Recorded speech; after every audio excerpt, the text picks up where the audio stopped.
In the mid-1990s, inflatable chairs were real furniture. Sponge painting a wall was a legitimate home improvement project. And the cordless phone in every house had a rubber antenna you had to pull out before the call would go through. Somewhere between those three things is everything you need to know about the decade. This was the 1990s. The decade right after the 80s. Somehow even more confident that this time the look was going to last. Hunter Green met Burgundy. Nobody thought twice about any of it. Here are 15 home trends that defined a decade we already mostly forgot we lived through.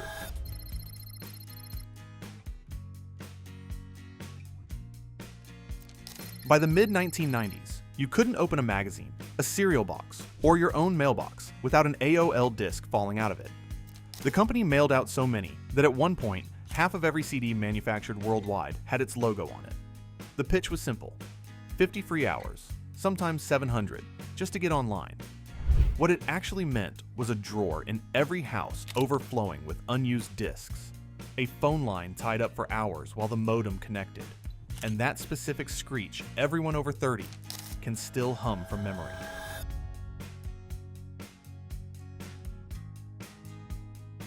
Sometime in the early 90s, a 6-foot floor lamp with a glowing halogen bulb became the easiest way to make a dorm room or first apartment look finished.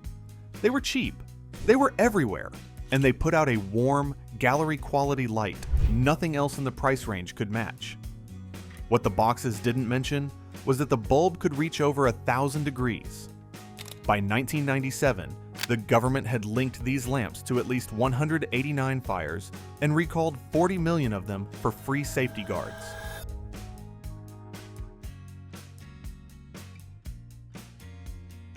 At some point in the early 90s, somebody decided a plain painted wall wasn't enough, and sponge painting took over. You dab a damp sponge loaded with a second color across the wall in a stippled pattern, supposedly to create texture and depth. In practice, it usually created a wall that looked like it had a faint rash. Entire weekends went into rag rolling or sponging a single accent wall, and most of those walls got one coat of plain beige the next time anyone repainted. And once the walls were taken care of, the 80s favorite colors got replaced with something almost as committed.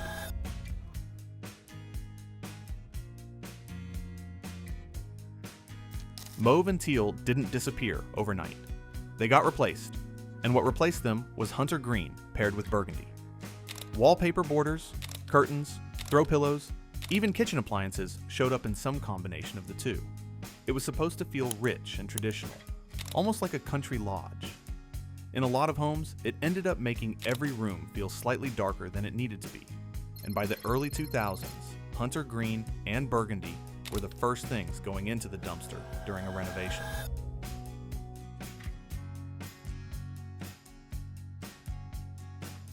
If hunter green took over the living room, sunflowers took over the kitchen. Sunflower curtains, a sunflower wallpaper border, a sunflower welcome mat, and usually a country blue gingham bow tied around something that didn't need a bow.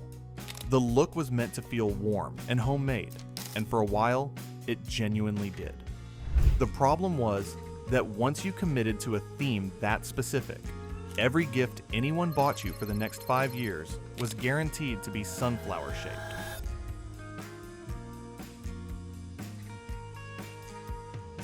Above the kitchen cabinets, in that awkward gap between the cabinet top and the ceiling, a strip of fake Ivy Garland became the default decoration of the decade. Sometimes it was just greenery. Sometimes there were baskets or rooster figurines tucked into the vines. The intention was to fill dead space with something that felt finished. What nobody accounted for was the layer of kitchen grease and dust that quietly collected up there, completely out of reach, for years at a time. The kitchen wasn't the only room with something nobody wanted to sit on. The living room had its own problem.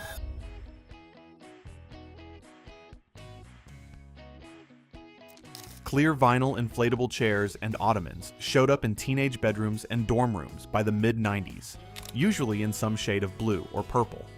They were cheap, they packed flat, and they looked like something out of a futuristic catalog. They were also genuinely uncomfortable, squeaked with every movement, and had an unfortunate habit of slowly deflating over a few months until you were essentially sitting on the floor with extra steps.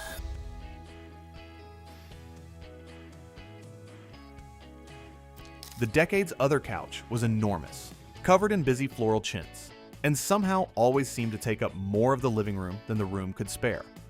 Whole families built entire afternoons around it. The fabric was durable enough to survive kids, pets, and decades of use, which is exactly why so many of these couches are still out there today, sitting in a basement or a lake house, looking precisely as floral as they did in 1994. By the mid-90s, something like 1 in 10 American households had their own fax machine sitting on a desk at home, mostly so somebody could send a document without driving to a copy shop. The machine took forever to warm up. The paper was thin and curled at the edges, and the connection sound alone took up a solid 15 seconds before anything actually transmitted. It felt essential at the time. In hindsight, it was a very loud, very slow printer for one specific piece of paper. And if the fax machine was loud, the phone sitting next to it had its own personality.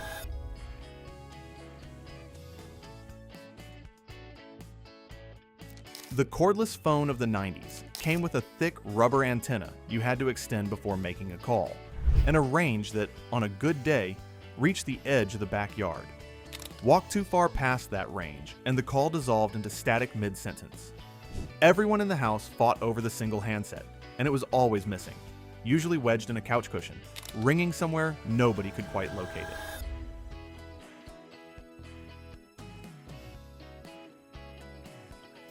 For a few years in the mid-90s, it felt like every household had a bread machine sitting on the kitchen counter, promising fresh homemade loaves with almost no effort. You dumped in the ingredients, pressed a button, and came back a few hours later to bread that was, at best, edible.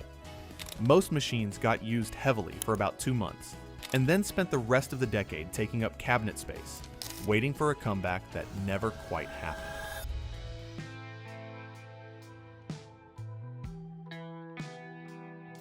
Lava lamps had been around since the 60s, but the 90s brought them back into teenage bedrooms everywhere, usually glowing next to a black light poster.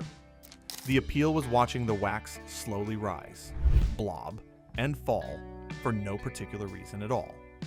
The catch was that they needed hours to warm up properly, and if you moved one before it cooled down, you could end up with a permanently clumped, lava-less lamp that never worked the same way again. A few more small details were quietly everywhere too, even if nobody thought of them as a trend.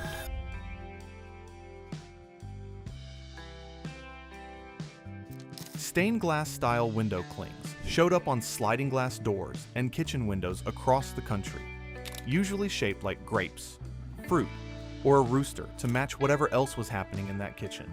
They were meant to look like real stained glass from a distance. Up close, they were vinyl, slightly sticky, and prone to sliding down the glass on a hot day until they ended up bunched at the bottom of the window.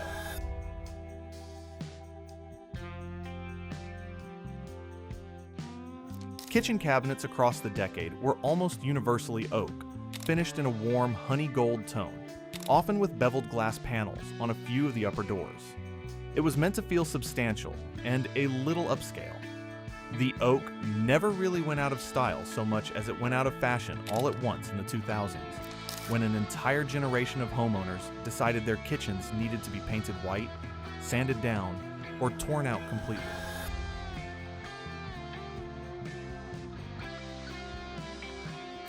Recessed track lighting ran across kitchen and living room ceilings throughout the decade, each fixture aimable in its own direction, supposedly to highlight whatever needed highlighting. In practice, most households left every light pointed the same way it was installed, and never touched it again. The bigger issue showed up later, when bulbs burned out at different times, leaving a ceiling with a few working lights and a handful of dark gaps nobody got around to fixing. None of this was really about bad taste either. It was about a decade that had just watched the 80s get torn out of every house in America and decided the solution was to commit just as hard to a brand new look. Oak instead of brass, sunflowers instead of geese, a modem instead of an answering machine. The trends changed, The instinct to fully commit to whatever the catalog said was finished never did. If any of these brought back a memory, tell us which one in the comments. We read every single one. And if you want more trips back to a decade that thought it had finally gotten it right, subscribe to Nostalgic Nation